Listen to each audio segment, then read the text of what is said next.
चाल्छ हामी गाडीमा टक्कसँगले कोड हाल्दैछ होइन म चाहिँ यहाँ गाडीमा बसिरहेको छु अनि यहाँ छ कुमार यहाँ छ दाइ होइन टक्कसँग हामी यसरी उठाइदिनुपर्छ हामी चाहिँ उठाइदिनुपर्छ टक्कसँग लान्छ होइन हुन्छ हामी यो काम के हो क्या दाइले पर गरेर मिलाउँछ बाहिर हामी टक्कसँग यहाँ बसेर टक्कसँग यो उठाएर दिने मात्र हो यतिको काम फेरि एकचोटि देखाइदिन्छु क्या टक्क उठाइदियो यसरी टक्क लगाइदियो सक्क लान्छ यसरी मिलाएर कुराको हुन्छ ए यसकै हो क्या प्लाइ बन्ने भनेको यस्तो हुन्छ है पत्ता हो क्या रुखको काटेको हुन्छ क्या पत्ता सबै होइन हुन्छ हामी चाहिँ यस्तो उठायो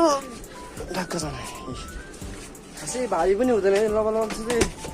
40-50 केजी हुन्छ कुनै कुनै फेरि 70-80 केजी पनि हुन्छ है फेरि खाँची हो कुनै कुनै गरौँ हुन्छ क्या कुनै कुनै हल्का हुन्छ फेरि ढक्कसँग उठायो उठा गरौँ हुन्छ ढक्कसँगले बाहिर लगेर राख्नुहुन्छ दाइले चाहिँ त्यहाँनिर यहाँ मिलाउँछ दाइले चाहिँ टक्कसँगले हामी यसरी गाडी लाउँछौँ यो ग्यास लाइक एन्ड सब्सक्राइब गर्नुहोस् न